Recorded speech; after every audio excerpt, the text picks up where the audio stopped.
dia, boa tarde, boa noite. A gente não sabe qual é o dia. Não faço ideia. Mais um episódio aqui com a gente. Hoje a gente tem um convidado aí especial, dois convidados, né? Dose dupla. Seria trio, mas faltou um, dose dupla. Dose dupla. Mas antes de apresentar os convidados, né? Eu, vocês já me conhecem, sou o Rodrigo, o Jonas. Costalho. Para o podcast acontecer, a gente tem que contar com nossos parceiros, né? E hoje, quem faz o podcast acontecer aqui, nada mais é que a Vale Benefício. Vocês devem estar vendo a imagem aí agora, né? Pessoal, roubo, furto, colisão, precisou de alguma coisa de seguro no carro, só entrar em contato com a Vale Benefício, que eles vão dar todo o apoio para vocês. Entre em contato com o Vinícius e a equipe dele, que eles vão estar dando suporte para vocês, explicando. E se falar que vem indicação da gente aqui, vai ganhar um desconto. Qualquer coisa referente a seguros automóvel, moto, carro, né? É só procurar a equipe do Vinícius aí, que estão de portas abertas aí para ajudar vocês aí. Vocês estão vendo aí os anúncios aí, né? Na tela. Enfim. Com a gente também tem o Mercado Livre, né? Que a gente vai divulgar aqui ainda, mas tem o Mercado Livre e tem a Shopee fazendo parceria com a gente aí. Tem alguma coisa para falar? Não, tem sim alguma coisa para falar sim. São muitas coisas, né? Fala aí. A gente sempre pede no início, no meio do episódio, no final. Pessoal, se inscreve, compartilha, divulga, curte, ativa o sininho, que isso ajuda muito a gente a trazer mais conteúdo para vocês aí. Sim. O Jonas sempre pede aí no decorrer do vídeo aí. Mas, sem mais delongas, vamos apresentar nossos convidados hoje com a gente aqui. São dois Jorge, né? É o Jorge pai e o Jorge filho. Sejam bem-vindos. Eu até falei aqui pelos bastidores aqui, né? Antes de começar o bate-papo com eles, eu ia falar durante o episódio. Assim, o que eu tô vendo aqui, eu queria muito que fosse comigo. O Jonas, acho que o Jonas também, mas o Jonas já tem um tempinho já, mais de quantos anos? Sobre a travessia do nosso formato? Teu pai? Faz mais de 10. Então o Jonas tem mais de 10 anos. Comigo está um pouco recente, né? Faz 5 meses que meu pai faleceu. Assim, eu vejo que pai e filho, eu queria muito que fosse comigo. Mas infelizmente não é do jeito que a gente quer, né? Eu fico muito feliz de ver um pai e um filho assim, né? Um filho chegando nos seus 40, eu fico muito feliz quando vejo isso.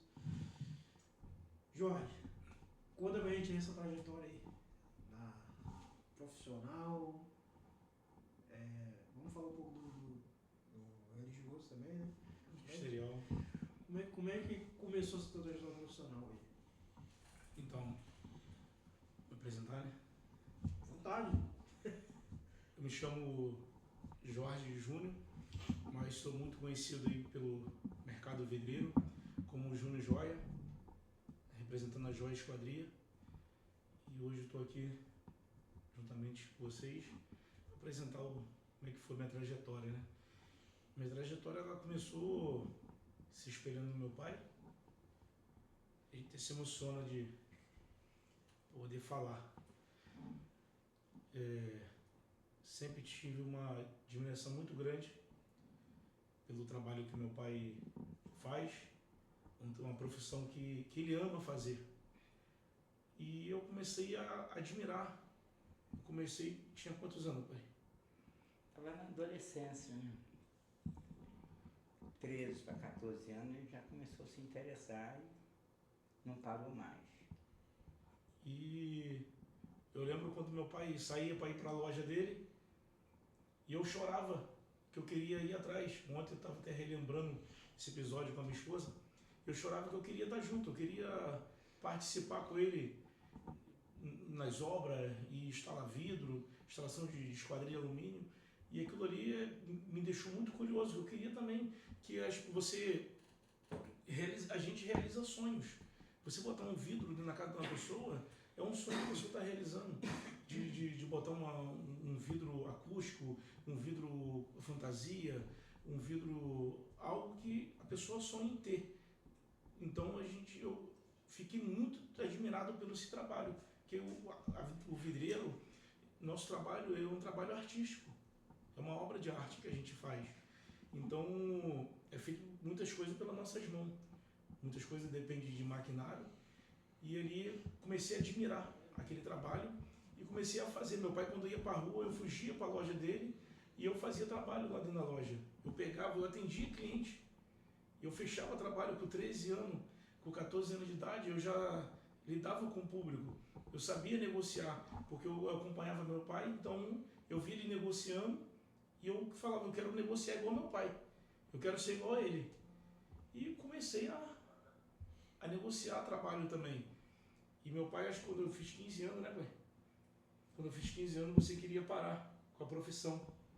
Quando eu tinha 15 anos de idade, meu pai resolveu investir na época no transporte alternativo, que já estava saturado já de alguns prejuízos que ele tomou de algumas empresas que prestavam serviço. Eu falei, então você para que eu vou continuar. Que eu já sabia, tá no sangue. E eu comecei a fazer, atender cliente que era do meu pai, eu atendia sozinho. Eu ia lá, fechava negócio. Eu lembro como se fosse hoje, eu fui atender um cliente na região oceânica de Niterói. E quando eu cheguei lá, o pedreiro que me conduziu até o cliente, aí falou, quem é esse Pouca Sombra? Aí eu falei, esse Pouca Sombra é o que vai fazer a esquadria da sua casa. Ele, isso aí? Eu falei, isso sou eu. Eu que vou fazer. Não, você é uma criança. Aí o cara, não, eu me responsabilizo. Ele fez na minha casa, lá onde eu moro, e o pai dele, todo mundo da família dele trabalha com isso aí. E ele vai medir aqui e ele vai atender. Então, está na sua responsabilidade. E aí eu comecei a fazer aquela medição, era um sobrado de 3 andares, era muita coisa. Era uma casa alto padrão. Na época, aquilo foi 99, acho que foi em 1999, mais ou menos. E aí eu fui lá, fechei a obra com o cliente, eu tinha 15 anos de idade. Aí ele falou assim, eu vou dar o dinheiro, mas tem que trazer seu responsável aqui, né, pai? Aí meu pai teve que ir lá para poder pegar o dinheiro, eu era criança. E ali eu fui lá com meu pai pegou o dinheiro, compramos todos os materiais daquela obra e eu executei bem antes do prazo que foi marcado, consegui concretizar o trabalho ali. E aquela obra para mim foi tipo assim, uma porta aberta. E ali eu vim embora. Aí fui ajudar meu tio tem uma serralheria lá no Rocha, o irmão do meu pai, que meu pai não queria mais, aí eu montava lá para ele, montava para mim e vim embora. Até os 22 anos, né? Até os 22 anos eu toquei a serralheria, nossa. E com os 22 anos eu fui receber uma proposta de emprego de uma empresa de serralheria muito grande. Pode continuar? Uma empresa muito grande do ramo de serralheria e vidreiro. O nome da empresa é Esquadria Maia. Foi uma empresa a qual eu conheci ali o pai do senhor da empresa, que é o seu Maia, que juntei a inspiração do meu pai com a inspiração daquele homem ali, porque ele foi um cara que me ensinou a lidar com o colaborador. Meu pai me ensinou a profissão e fazer negócio. E aquele cara ali, ele me ensinou a lidar com o peão, lidar com o dia a dia com o colaborador. Porque às vezes a gente confunde, o colaborador, ele não é nosso amigo, ele é simplesmente o colaborador. Porque quando a gente tem o colaborador amigo, aí as coisas não andam bem, não flui, sabe? E eu aprendi a lidar com o colaborador, com esse homem, que é o seu Maia, que ele vai estar ouvindo esse podcast aqui, que é o qual a gente está indo. Agradeço o senhor, seu Maia, pela experiência e bagagem que você me deu. Você tocou nesse assunto aí de colaborador. Eu passei recentemente pelo episódio, uma experiência, né? Não vou citar o nome aqui, mas eu trabalhava há 10 anos numa empresa. E apareceu uma oportunidade boa pra mim, né? Só que eu fui me desligar da empresa. Assim, eu posso estar... eu falando de mim é suspeito, né? Mas assim, aonde eu passei, o pessoal sempre gostou do meu trabalho. E hoje, você sabe, Márcio, a gente trabalha com a parte de informática, parte de TI, né? E assim, para mim sair da empresa, eu fiz isso aqui, ó. Aí chegou o ponto do gerente chorar para mim não sair. Aí eu te pergunto, é um colaborador amigo ou é o cara que faz o trabalho bem feito? Então, eu passei numa fase numa outra empresa que eu trabalhei, que eu também vivi uma cena como essa. Eu fui lá para poder ajudar temporariamente, tá? E acabou que quando eu cheguei, a casa estava muito bagunçada, a empresa estava muito desorganizada. E aquele potencial que eu adquiri para mim na minha juventude, na minha adolescência, aquilo me trouxe algo, um diferencial. No começo eu fui rejeitado porque eu não vim, o pessoal com 10 anos de casa, 15 anos de casa, aí entra um cara para ser encarregado de uma empresa. Não, esse cara não tem como ser encarregado de uma empresa do nosso porte que a gente tem. Sendo que o dono me conhecia. Ele não, esse aí tem, ele tem espírito de liderança. Então, porque eu sempre cheguei e botei as coisas, organizar, botar as coisas em ordem, botar as coisas para funcionar, entendeu? E aí, quando eu cheguei no início dessa empresa, as coisas estavam muito bagunçadas. E quando o cara me fez uma reunião e falou, a partir de hoje quem comanda aqui é você. Eu sou só o patrão. Só leva problema para mim se você realmente não conseguir resolver. Agora tá contigo aí. Eu falei, beleza. E eu matava no peito e resolvi o problema. Nas 2 primeiras semanas eu fui rejeitado. Na 4ª semana em diante, a galera já me abraçou. E me abraçou porque o peão, ele é movido a dinheiro. O peão não é movido a tapinha no ombro, eu tô contigo, vambora, não. Ele quer ser beneficiado. A empresa cresce, o colaborador tem que crescer junto. Não existe isso. A empresa cresceu, o colaborador fica na mesma. Todo mundo tem que crescer. Então eu falei para o proprietário, fiz uma reunião com ele e falei assim, olha só, para a gente ter uma boa produção, para a gente não ter mais atraso de obra, para a gente cumprir com tudo, a gente vai ter que molhar a mão da rapaziada. E como é que é molhar a mão? É dar gratificação, ó, a obra é para 15 dias. Se você terminar antes desses 15 dias, eu vou te dar X valor. E vamos embora. Porque a rotatividade, a gente vai ganhando volume, entendeu? E assim foi. E a gente foi ganhando. Então, quando a galera sentiu aquele calor ali que eu movi aquilo ali, a galera toda me abraçou. Não, isso aqui é o chefe, isso aqui é nosso agora. Eles esqueceram até do patrão. O patrão para eles virou inimigo. Aí eu sempre falei, não, ele é nosso patrão. Eu estou aqui só como na liderança abaixo dele aqui. Mas vamos embora. Então, eu fui para ficar 3 meses, fiquei 6. O nome da empresa é Arte Esquadro. Até de um pastor também, pastor Luiz, muito amigo. Então, e quando eu fui lá, eu falei, seu Luiz, eu preciso me desligar da empresa. Eu vim para ficar 3 meses. Eu sei que o salário que o senhor me ofereceu aqui é muito bom. Eu tenho uma boa refeição, eu tenho carro do ano para me andar da empresa, eu tenho todo o suporte que qualquer colaborador queria ter, eu tenho, até além, né? Mas eu preciso me desligar porque eu tenho meu trabalho, eu tenho minha correria lá fora, eu já tenho minha cartela de cliente, e eu já estou 6 meses aqui, eu estou me desligando, próximo mês não conta mais comigo aqui.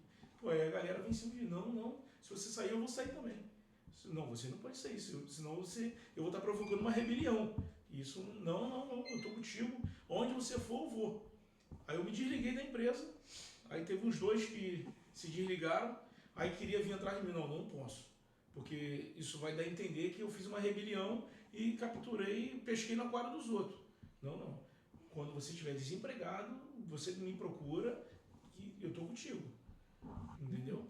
E ali os caras, eu vi gente chorando. Os caras, não, você é meu amigo, pô. Eu falei, cara, eu não sou teu amigo. Eu fui teu chefe pelo período que eu passei ali. Eu posso ser teu amigo aqui fora, mas dentro de negócio, a gente não é amigo. Aqui é trabalho, A gente trabalha com pessoas, a gente trabalha com projetos de alto padrão, coisas sérias. E quando a gente se relaciona como amigos, a gente acaba se decepcionando. Entendeu? Vai ter um dia que eu vou falhar com você e você vai ser meu pior inimigo. Então, para que isso não aconteça, a gente é parceiro de trabalho, a gente é colega de trabalho, mas amigo não. Amigo é meu pai. Forte. Amigo é meu pai, porque meu pai, o cara que é amigo é aquele que te corrige. O cara que é amigo é aquele que bota o dedo dentro da tua cara e fala pra você, não é por esse caminho, o caminho é esse aqui. É dolorido, mas vai valer a pena. Vou te falar uma experiência. Meu pai, quando eu comecei a entrar na vida profissional, eu queria ser mecânico. Montar um curso de mecânico pra mim, não quis. Você vai fazer informática. Aí temava comigo que eu ia fazer informática. Peguei e fiz. Comecei a galgar a carreira de informática, né? Fiz técnico, aí depois fui pra faculdade, depois fiz a pós-graduação, depois fiz o mestrado em informática. Hoje eu trabalho como analista de infraestrutura, né, numa grande empresa internacional. E hoje eu vejo o quanto ele me ajudou nessa decisão. Então, ele queria que eu seguisse um caminho, né, que hoje eu não estou te fazendo um trabalho braçal, mas um trabalho onde eu sento e trabalho com inteligência, entendeu? Então, se ele não falasse para mim lá atrás, hoje eu não seria o que eu sou hoje. Esse encontrou muito na minha vida isso. Eu não me arrependo do que eu entrei. Entendeu? Tem pergunta? Não, estou absorvendo conforme você vai conhecendo o candidato e o pastor falou que pode chamar de pastor, Jorge. Eu falo pastor, estou chamando de pastor. O seu começo. Primeiro dá para perceber que, pela história, tão jovem, seguiu a carreira do pai. Já mostra que já tem um diferencial.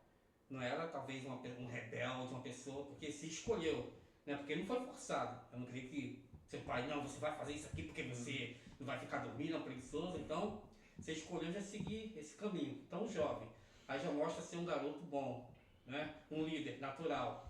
E essa história engraçada de você querer fechar um contrato com 15 anos, né? Qualquer pessoa ia ficar, um menino de 15 anos vai fechar um contrato, né? E isso mostra já o surgimento de alguém que nasceu para liderança, que depois passou para questão também religiosa, não é isso? Isso é muito...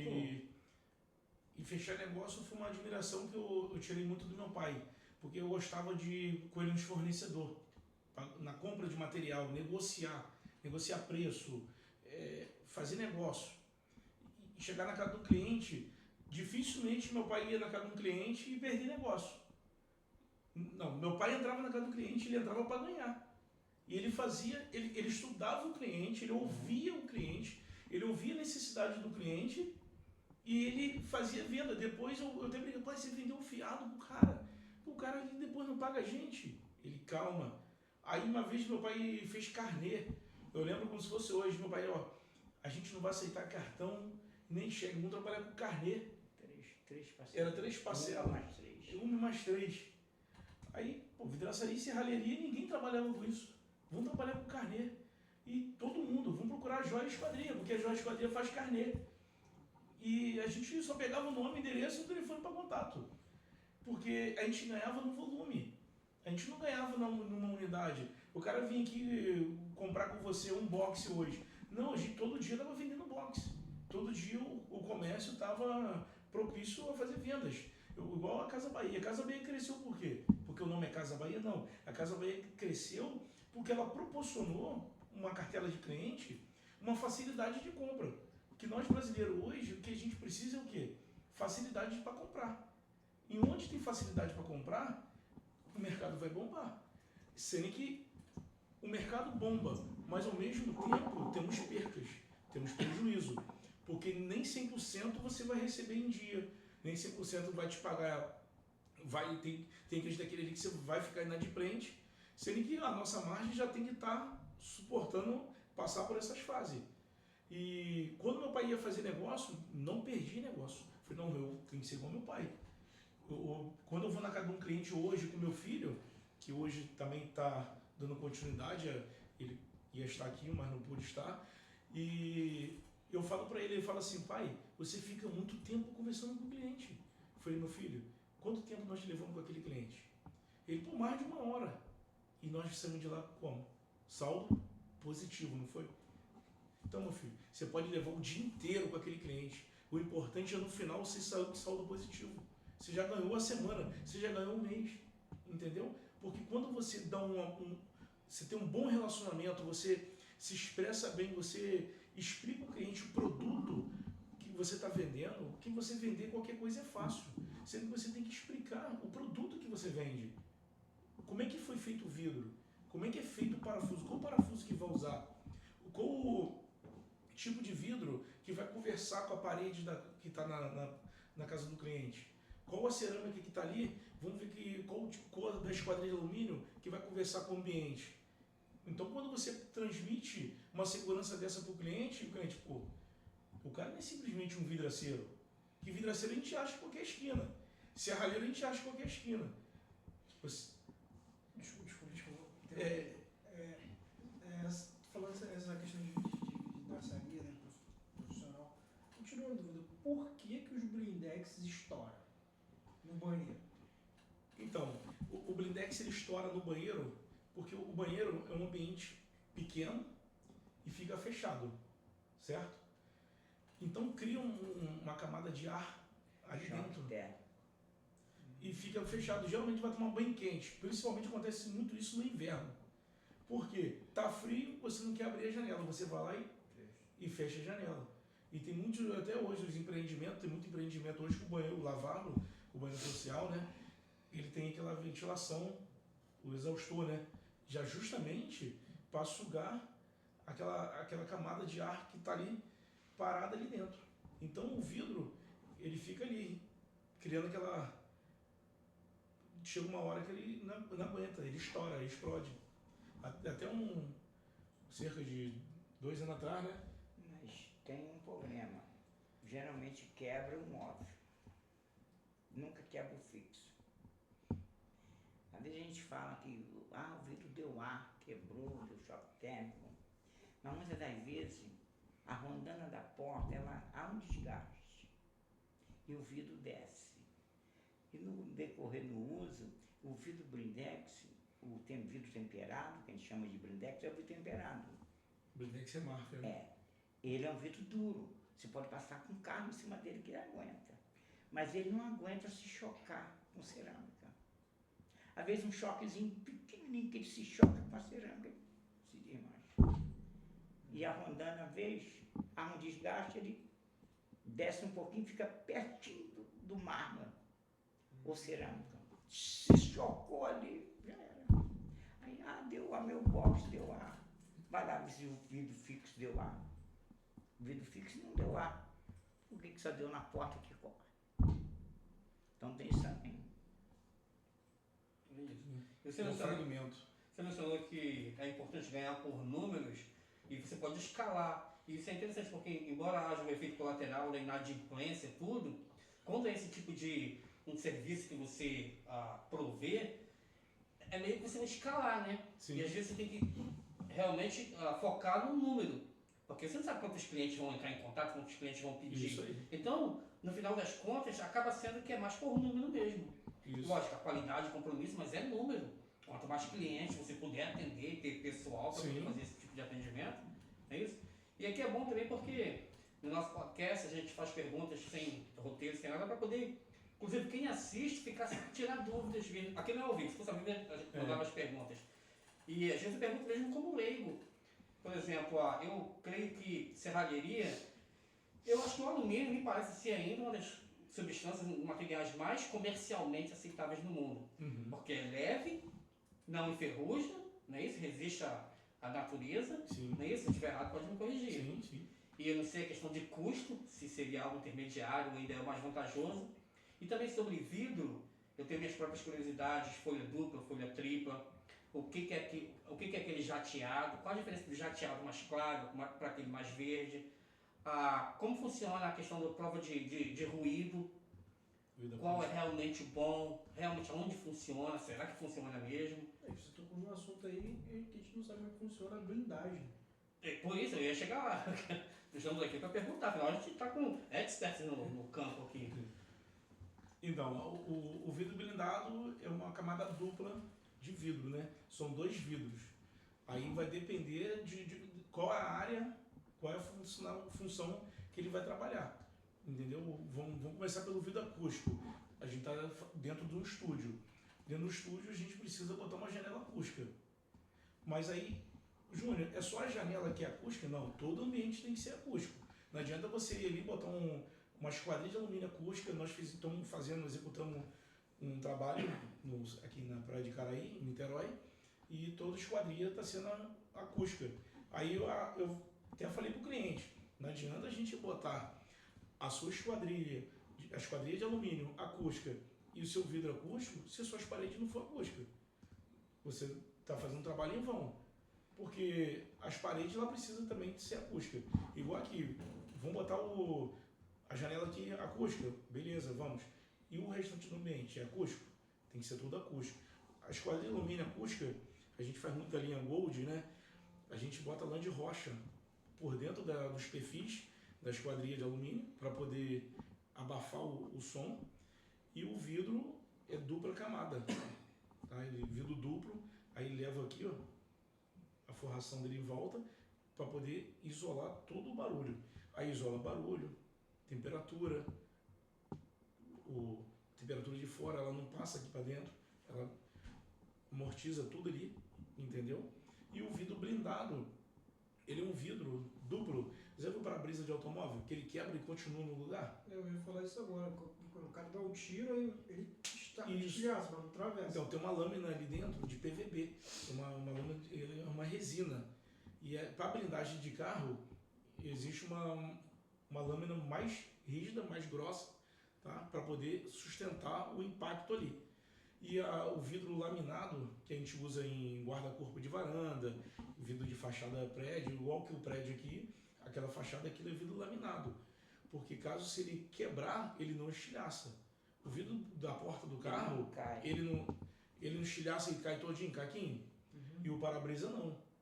Porque o para-brisa está de frente para você. Ele quebra e continua ali no lugar. O da porta quebra, estilhaça, a gente dá aquele monte de arranhãozinho. Ele não corta, ele só arranha, tá? Então, o vidro laminado é para isso. É para sacada de prédio, sacada de casa, para ele não cair e atingir ninguém lá embaixo. E quando o cliente quer custear, que na verdade o que estraga o nosso mercado é o concorrente. Tá? O concorrente que estraga o nosso mercado. Não coloca ele não coloca o material adequadamente, oferece produto para o cliente. Lugar que é para vidro laminado, ele bota vidro temperado. Entendeu? É isso que eu ia perguntar. A diferença basicamente entre essas três: laminado, temperado e jateado.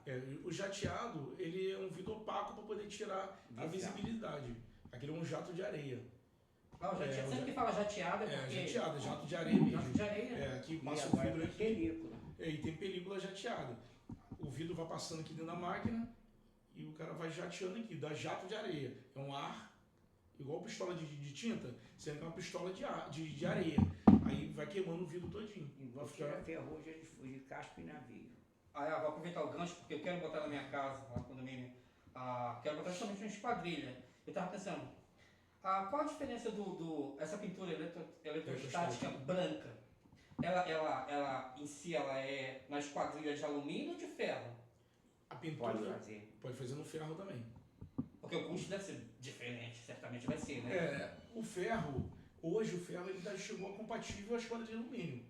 Que o metal está muito caro. Ficou caro, encareceu demais. Um trabalho de ferro hoje de qualidade, ele às vezes ultrapassa até um trabalho de esquadrilha de alumínio. Porque existe esquadrilha de alumínio de material de construção, que aquilo ali é bobina virada, é chapa dobrada. Você faz assim com a mão, entendeu? Agora, quando você procura uma serralheria de ferro, o trabalho é totalmente diferente. Mas, eventualmente, a pintura eletrostática, ela vai começar a apresentar... No ferro, se o ferro não for tratado, adequadamente, ela vai começar a empurrar para fora a pintura eletrostática, entendeu? Porque o ideal de pintar o ferro tem que ser ferro galvanizado. Principalmente. Olha só, para quem está vendo, a diferença você saber. Como você falou, eu vou chegar para alguém que trabalha com isso, esquadrilha, tudo, e o cara me dá se eu não faço a minha própria pesquisa, aí o cara fala, não, tem que ser alumínio, o outro fala, tem que ser vidro temperado, vidro jateado, eu não sei, eu quero aquele vidrinho verde, uma folha, 2 folhas, quantas folhas? É pintura eletrostática, o que é isso? E você acaba, na verdade, aí alguém chega depois e fala, poxa cara, você botou uma coisa que não é de qualidade, não é o que você deveria colocar. Aí você tem que assumir que você não fez a pesquisa direito, não se informou, porque é isso, é o mundo de vocês. Sim. Mas o cliente, a pessoa que vai colocar, você tem que pelo menos tentar saber alguma coisa a respeito. É só chegar aí, me dá um orçamento, coloca isso aí. Eu tenho que te pergunta, como é que é feita a pintura eletrostática? Por que esse nome é eletrostática? Porque Ela é pó. Ela é um pó, tá? A pintura eletrostática ele é um pó e o perfil ele trabalha pendurado numa estante ali, nos cabide, né? Perdão, nos cabide, e ele fica ligado na energia, ele fica energizado, tá? Ele fica energizado e quando o cara está aplicando, o pintor está aplicando, o pó ficar no perfil tem que estar energizado. Se ele não estiver energizado, o pó cai todo no chão. Por isso o nome é Por isso é eletrostática. Aí, depois que aquele pó está todo forrado de pó, entra dentro de uma estufa. Aí aquela estufa ali, a alta temperatura, ela derrete e gruda no alumínio. Por isso que o nome é pintura eletrostática. Entendeu? Jorge, tem um assunto para falar aqui, que eu fiquei sabendo por alto, né? Conta pra gente aí, pro pessoal saber também. A gente quer saber essa história da casa de Itaipuaçu. Em Itaipuaçu foi entrando um pouco do lado ministerial, né? Ministerial. Lá em Itaipuaçu, a gente morava no Jardim Catarina e quando veio a pandemia, eu estava muito focado na obra de Deus, muito focado na minha vida ministerial. E quando eu estava ali, veio a crise financeira de todos nós, passamos por uma fase ali meio complicada, e a nossa igreja pagava aluguel. Ela pagava aluguel na Rua 10 e a minha casa era na Rua 9. E muitas das vezes eu tirava do meu bolso para poder ajudar no aluguel da igreja. E a gente não estava conseguindo suprir, porque meu trabalho também ficou fraco, devido tinha lugares que a gente não poderia trabalhar. E na época, eu não era pastor presidente, eu era pastor auxiliar. E eu procurei a liderança na igreja matriz, sede na época, procurei o pastor Claudio Vitoriano e falei com ele, pastor, tá difícil, não tem como a gente prosseguir, porque não tem condição de pagar o aluguel da igreja, a igreja não está aberta, a igreja está fazendo só live, não está entrando dízimo, não está entrando oferta, não está tendo como suprir com as necessidades, a conta de luz não para, o aluguel da igreja não para, o cara não amortiza nada, o cara é ruim de negócio, então vamos orar, ou senão vamos fechar a igreja e vai todo mundo para a sede. Ele, então tá bom, vamos entrar em oração. Aí começamos a entrar num propósito de oração. Ele na casa dele, eu na minha casa. Eu na minha casa com a minha esposa. No terceiro dia, é algo assim, espiritual mesmo. Deus me levantou, né? Os anjos do Senhor me levantou na madrugada, me levou até a frente da minha casa. E eu estendi minhas mãos assim, e Deus falou comigo nitidamente. Pega o meu povo e traga para cá. Porque essa casa aqui eu não te dei, eu te emprestei. Porque a casa onde eu estava morando foi quando eu tive o AVC. E eu ganhei essa casa. Na pior fase da minha vida, eu ganhei essa casa. Documentado, tudo direitinho, eu ganhei. Então, eu não ganhei, foi Deus que me emprestou, né? E ali eu não fechei os olhos. Eu ouvi a voz de Deus, obedeci, procurei novamente o pastor presidente da igreja. Falei, pastor, eu quero doar minha casa para a igreja. Ele, você vai morar onde? Eu falei, Deus vai cuidar de mim. Deus vai cuidar de mim. E aí se passou, acho que 6 meses, né, pai? Foi 6 meses. Aí eu fui atender um cliente lá em Itaipuaçu. Aí o cara falou para mim, cara, você é diferente. Nunca vi um cara na minha vida. Você é diferente. Eu falei, diferente como? Não sei, você é diferente. Aí eu fui e me apresentei a ele. Me chamo Pastor Júnior. Não estou aqui como seu serralheiro, mas pode me chamar de pastor também. Eu sabia que a gente tinha uma sintonia. Você vai vir morar aqui em Itaipuaçu. Eu falei, vai mesmo? Eu falei, vai, você vai vir morar aqui. E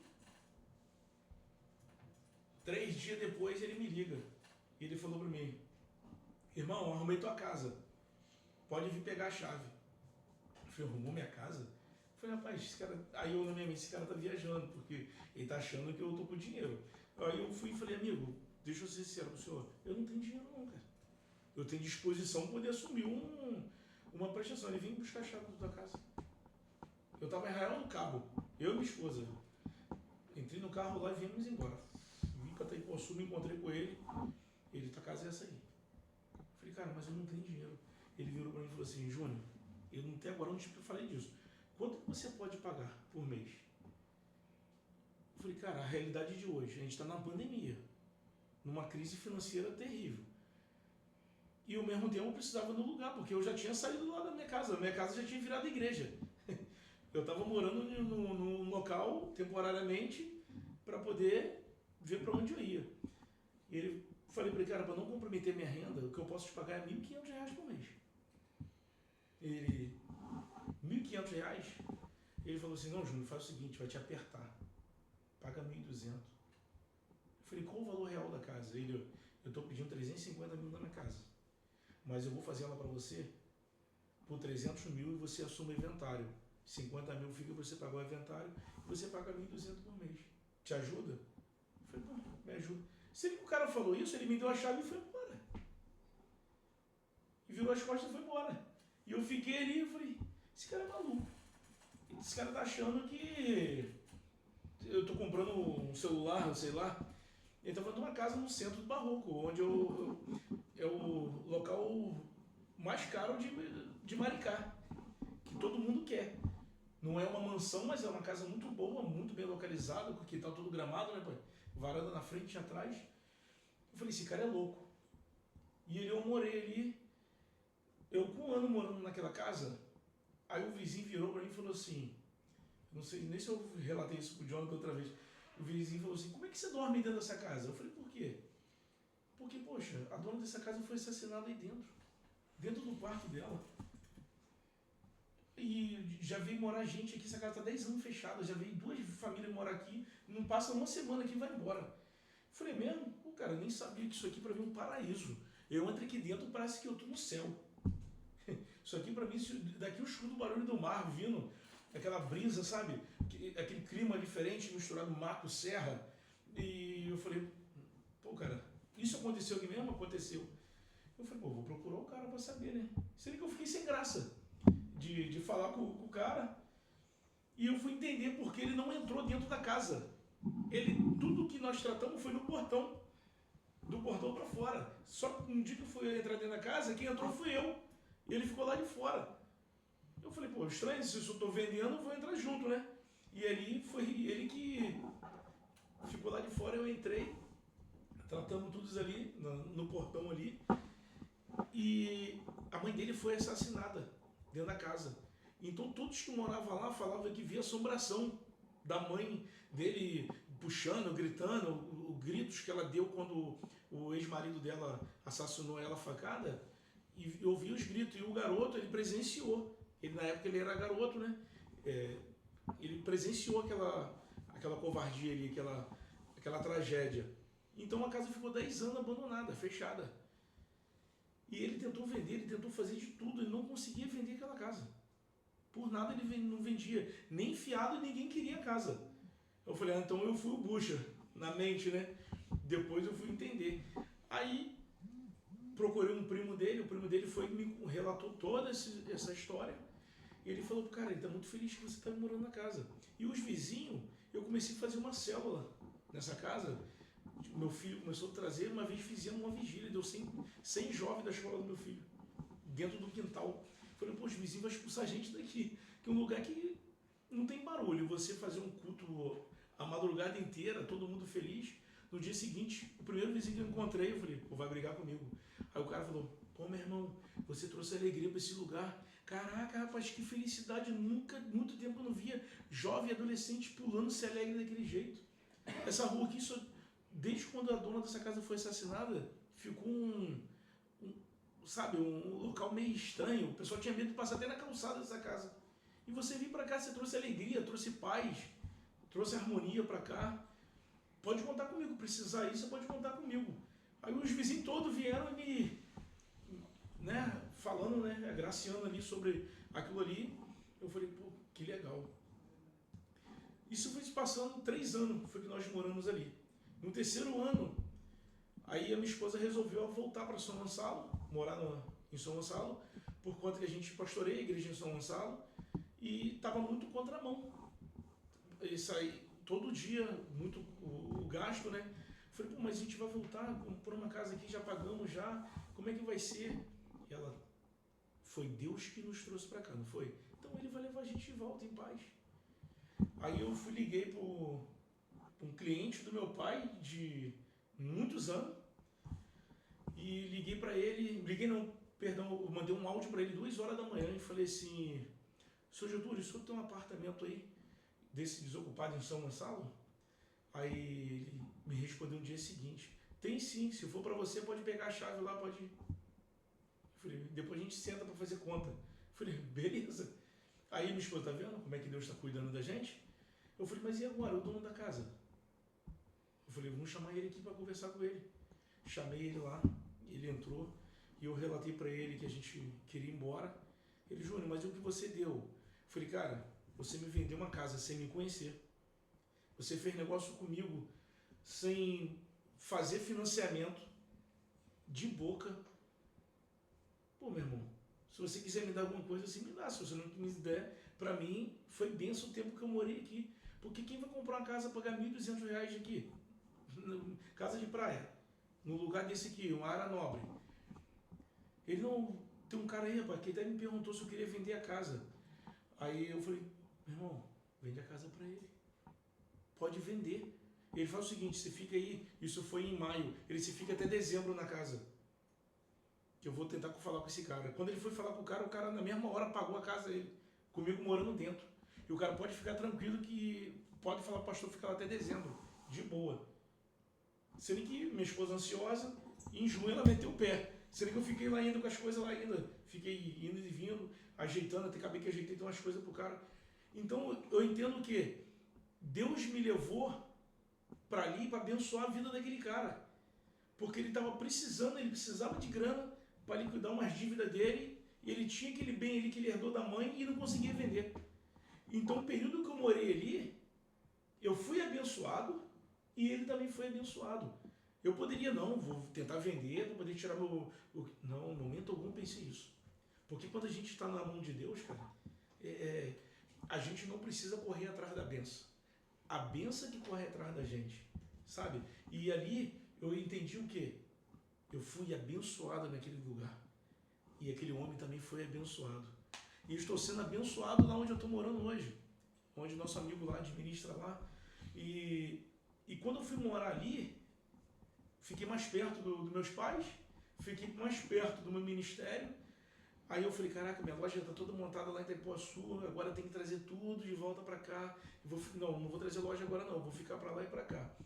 Aí eu falei com Deus, falei, Senhor, se o Senhor me trouxe para cá de volta, eu não quero ficar caçando cliente aqui não. Eu já tenho minha carteira de cliente, mas eu quero que o Senhor manda cliente para mim aqui. O primeiro sinal foi o condomínio onde eu moro.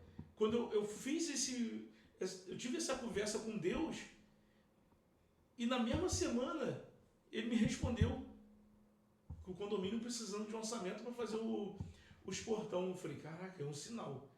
Vou trazer minhas coisas para cá, vou alugar uma loja aqui e vou vir para São Gonçalo e vou vir com tudo.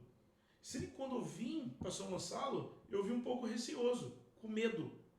Falei, pô, que você tem que recomeçar, você já tem uma estrutura montada e você tem que montar de novo, tudo de novo. Cara, eu vim, conheci o proprietário do dono onde é a minha loja, é onde eu falo para você, as coisas de Deus, quando é de Deus, você não precisa procurar, ela que procura a gente. E ali, eles que me procuraram, eles que me ofereceram, Eles que me deram chave, me entregou, toma, é teu, vai trabalhar. Depois a gente senta. Então, você vê o cuidado de Deus. E graças a Deus a nossa empresa hoje, né, a gente está... Eu estou vivendo uma das melhores fases da nossa vida do ramo do vidro, né, o ramo vidreiro, e onde eu relaciono da casa da Ipuaçu. Essa foi a história, né? Dá para perceber que assim, tem um cunho bem assim, não financeiro, mas até mesmo espiritual essa questão dessa casa aí. Porque, vamos ser sinceros, a maioria das pessoas, mentalmente, elas não se descobrissem uma tragédia, um assassinato. As pessoas têm todo... Se você fosse, por exemplo, uma pessoa carregada, como a gente fala no mundo, já viesse com peso, acredite, o que era escuridão ia ficar pior ainda. Então, seja o que, como o pastor falou aí, que você trouxe, reverteu o efeito que tinha ali de, talvez, uma maldição, alguma coisa ali jogada forte ali. Um lugar de maldição, Deus transformou em bênção. Entendeu? Isso aí não tem como ninguém discutir isso, né? Porque é forte. Imagina, eu mesmo, se eu entrasse numa casa e alguém falasse um negócio desse, pronto. Tô fora. Como é que eu ia conseguir dormir de noite? Cara, e lá era assim, um lugar diferente, de paz. Quando eu chegava, eu ficava agoniado para poder ir para casa logo. E quando eu botava o pé no portão, eu falei, Senhor, que presente o Senhor me deu. Olha só. Porque eu olhava do lado direito, eu via as pedras ali da pedra dali do recanto, eu olhava aquelas pedras e do lado de cá o mar. Eu falei, poxa, isso aqui é espetacular. É uma vida que eu pedi a Deus. E ali foi temporário. Um lugar que era de maldição, Jesus transformou em bênção. Sabe? Aquele cara estava 10 anos, meu irmão, querendo vender aquela casa, aquele imóvel, ele não conseguia vender.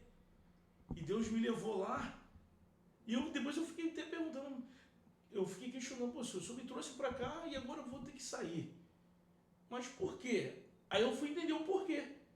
Porque foi para necessário acontecer tudo isso para que a vida daquele cara fosse abençoado.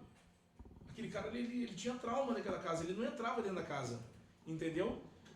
Aquele cara ali, eu tenho que honrar ele, porque eu fui canal para ele de bênção, ele também foi canal de bênção para mim, porque eu dei a minha casa para hoje, onde é o nosso templo hoje. Hoje é um galpão, minha casa hoje nós demolimos ela toda, começamos derrubando as paredes, hoje é um galpão, entendeu? Hoje nós estamos numa área de 250 metros quadrados, com o pé direito do duplo, de 7,5 metros de altura, entendeu? Então, um espaço que comporta ali hoje, na média organizado ali, 700 pessoas. 700? Entendeu? Mora hoje, a gente não tem esse grupo lá, mas é uma obra que está sendo preparada futuramente para poder comportar até 700 pessoas. Então, você vê, vai entender as coisas de Deus. A vida ministerial, a vida com Deus, você não tem explicação. Você não consegue dimensionar o poder que tem o que Deus faz. Entendeu? Eu sou prova viva disso.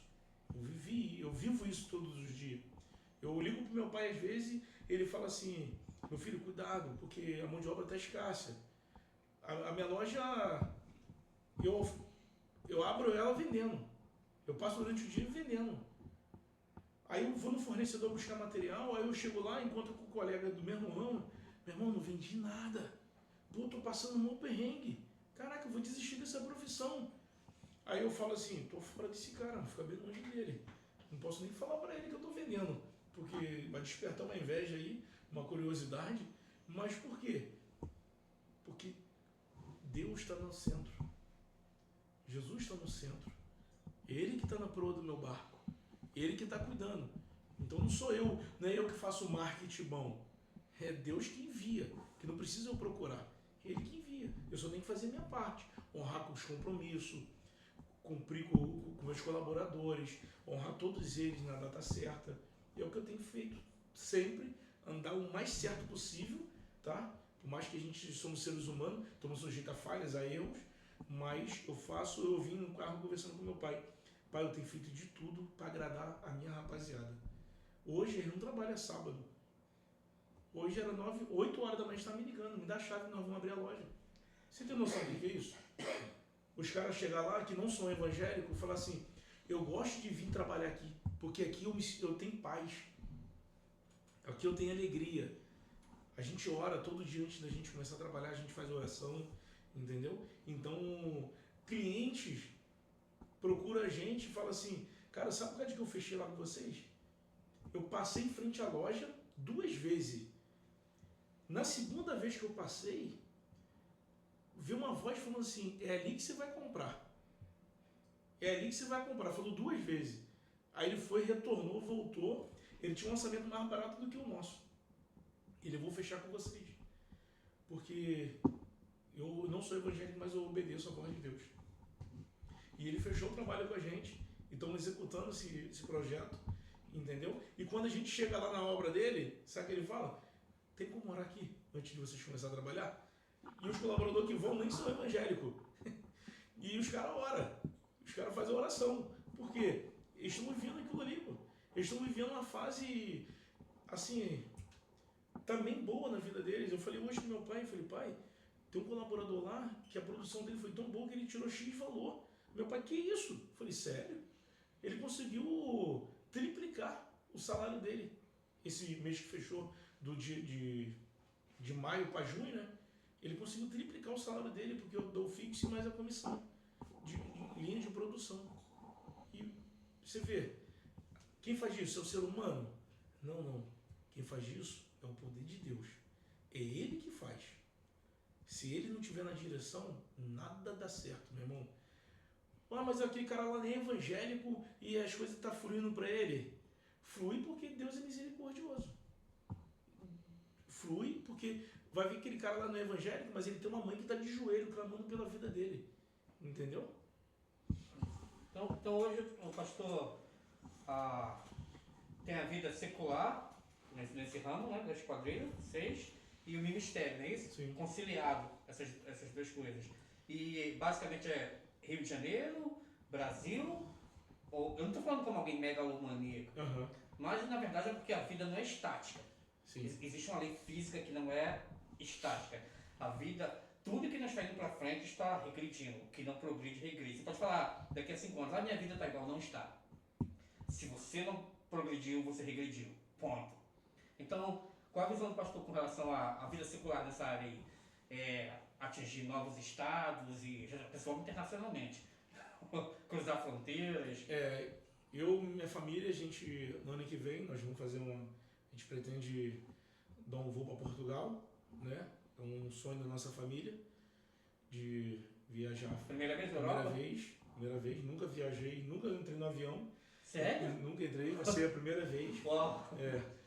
E eu tenho feito algumas viagens dentro do Brasil referente ao meu trabalho, né? Mas a gente tem ido de carro, esforçado de carro para a gente poder aproveitar o passeio. Mas ano que vem nós vamos a Portugal, eu quero conhecer lá. Eu estou com um amigo lá que também é serralheiro. O amigo fez um convite para mim em setembro do ano passado, para mim executar um projeto para ele, que está fazendo a casa do Cristiano Ronaldo, lá em Portugal. E ele me convidou a passar 6 meses lá a trabalho. Aí eu não posso ir assim, né, gente? Eu tenho um trabalho aqui, eu tenho um ministério, então tudo tem que ser programado. Mas ano que vem a gente está se organizando, que ano que vem a gente vai. As férias do meio do ano que vem, a gente está indo passar uns dias lá para a gente conhecer, minha família passear, curtir um pouco. E quem sabe já tivemos proposta para abrir também uma congregação na nossa igreja lá, que a gente tem uns conhecidos que foram para lá e fala, pastor, abre uma congregação, aqui a gente só precisa que o senhor venha para cá, monta aqui, a gente vai, vamos seguir com o ministério aqui. Falei, calma, tudo no seu tempo de Deus, não no nosso. Entendeu? Ano que vem, quando for aí, a gente vamos amadurecer mais, né? Esse lado. E a vida secular hoje, para mim, né, é uma balança, né? Porque eu respiro a igreja. Eu acordo, eu não durmo pastor e acordo como empresário. Pastor é a vida toda ali como pastor. Na porta mesmo do nosso comércio lá, a gente pastoreia toda hora. É muito morador de rua. E essa semana mesmo eu já mandei providenciar lá toalhas, porque tá frio. Os caras não têm onde tomar banho. E essa semana nós acolhemos 3 moradores de rua lá. banho quente na nossa empresa, banho quente, café da manhã eles tomaram e ficaram até a refeição do almoço. Porque aquilo ali não tem prazer, você poder ajudar o ser humano, ajudar pessoas. Foi o que eu falo com meus colaboradores, isso aqui não é meu, isso aqui é de Deus, tá? Ele que é o dono daqui, eu estou aqui só como administrador. Então todos que vêm aqui pedir, que quando eu não estiver aqui, a recepção é a mesma. Pode estar fedendo, pode estar azedo, pode estar estado de rua. O tratamento dele vai ser VIP. Eu quero ele aqui sentado na minha mesa. Ele vai tomar café da manhã, ele vai almoçar, o que puder a gente fazer por ele aqui, a gente vai dar. Entendeu? Então a gente respira a vida ministerial, né? Jorge, o papo tá gostoso, né? Esse aqui é um podcast para umas 3 horas. Verdade. Pra gente encerrar aqui, você tem vontade de montar um projeto de aprendiz, né? Pra tirar o jovem da rua. Sim. Conta um pouco desse projeto aí pra gente aí, pra conhecer. Então, esse projeto... Tá no papel ainda ou já tá tocando? Não, tá no papel, mas ele tá saindo já do papel, tá? Já tá se... Vamos botar que a gente tá 60% já, tudo já pronto, né? Falta 40%. E esse projeto despertou em que meu pai não era nem evangélico e meu pai já abençoava pessoas, cesta básica, ele sempre gostou de ajudar as pessoas. E eu admirava aquilo ali. Falei, pô, também quando eu tiver minha empresa, meu negócio, eu também quero ajudar as pessoas.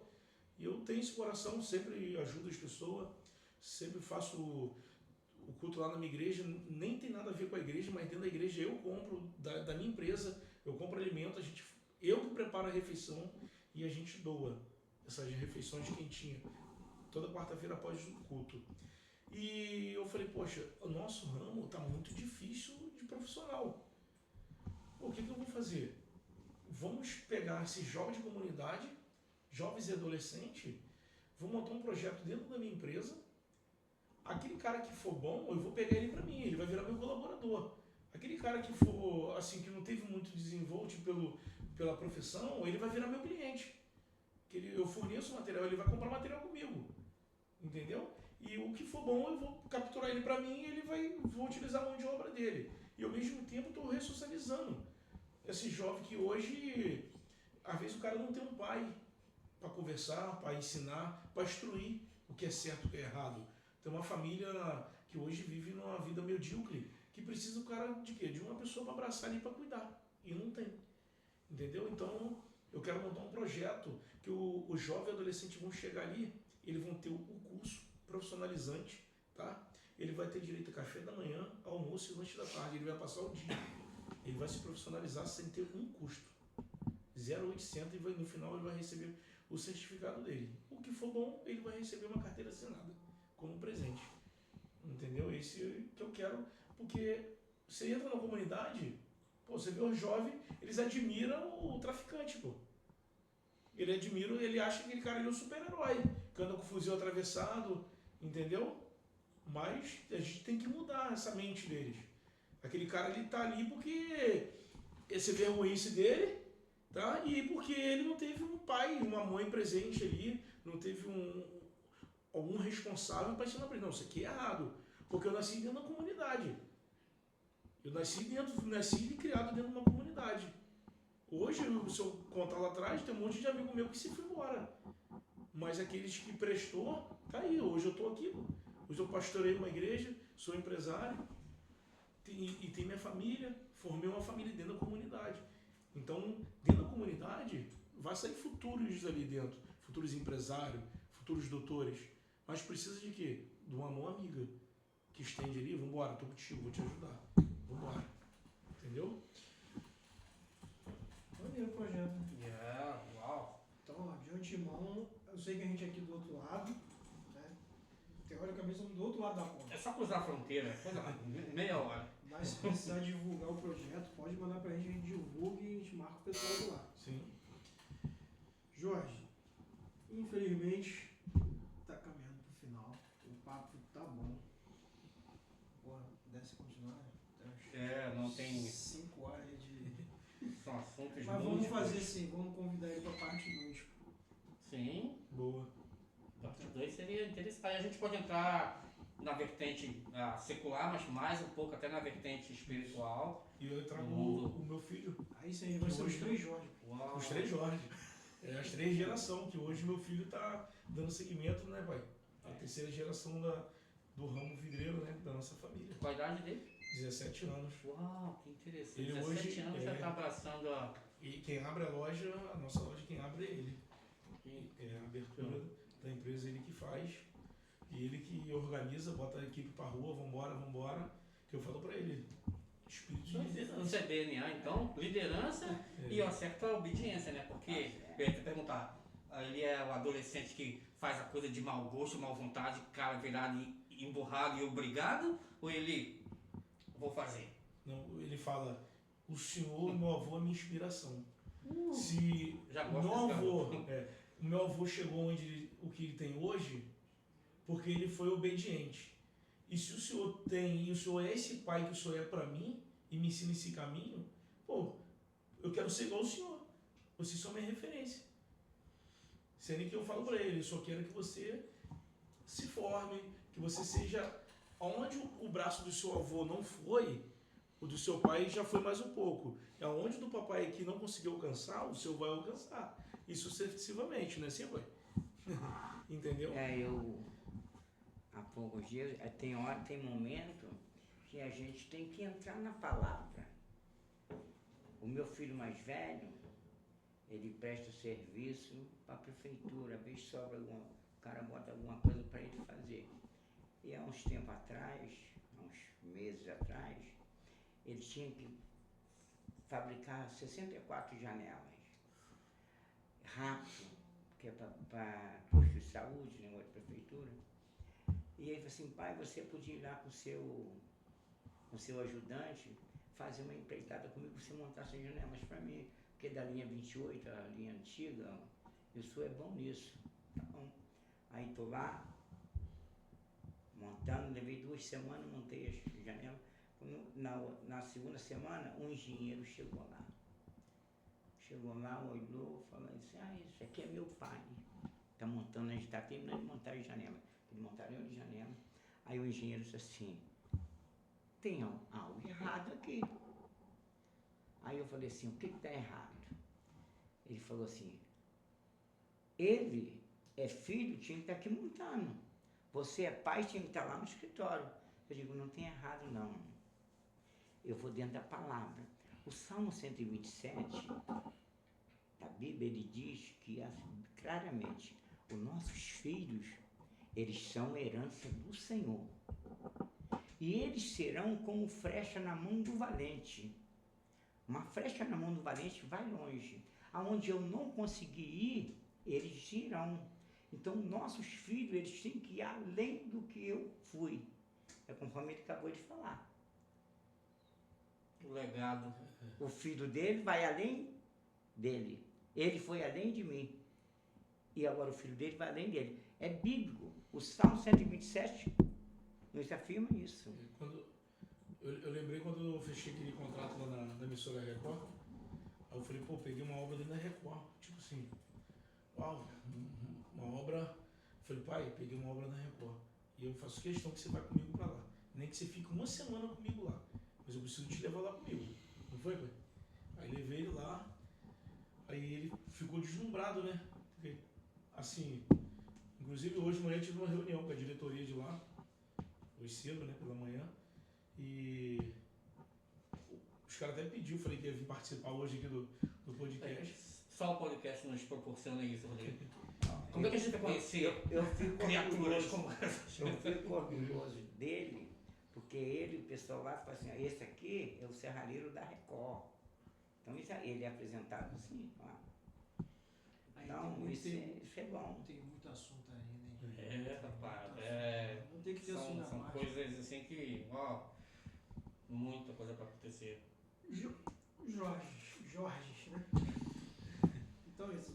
Foi um prazer ter recebido vocês aqui. Quero receber de novo. Vamos marcar aí um segundo bate-papo aí. A gente fala um pouco essa história aí. Tua história é muito incrível, cara. Incrível. E fora essa geração, né? Pai, filho. Juliano. E o menino que vai vir também na próxima. Vai, na próxima ele vai estar aí. E assim, como você mencionou aí, tu é um cara diferente, né? Tu é um cara diferente. Então eu te agradeço a tua presença aí. Pessoal, hoje foi mais um episódio aí com vocês ouviram aí da história do Jorge, né? A gente vai ter aí mais esse episódio novo, né? Como a gente mencionou aí no ao vivo que a gente teve aí. Enfim. Reforço de novo, curtir, comentar, compartilhar, divulgar, tanto no YouTube quanto no Instagram, dá essa força pra gente, a gente vai trazer coisas novas aí pra vocês aí. E reforçando de novo, se precisou de seguro, roubo, furto, colisão, procura Vale Benefício, procura a equipe do Vinícius. Falou que veio do Resenha, vocês vão ter um desconto. Então é só procurar lá. Se não conseguir contato com eles, procura a gente que a gente indica lá, vocês ir lá, passa o contato certinho e eles entram em contato com vocês. Beleza? Então por hoje é só, Jorge. Obrigado. Obrigado. Jorge. Foi um prazer. E em breve a gente vai estar com eles aqui de novo, com o terceiro membro aí. A terceira geração. A terceira Geração. Por assim terceira dizer. geração. Que já tem muitas coisas também para contar. E é isso, pessoal. Então, fechou. Hoje é só. God bless you.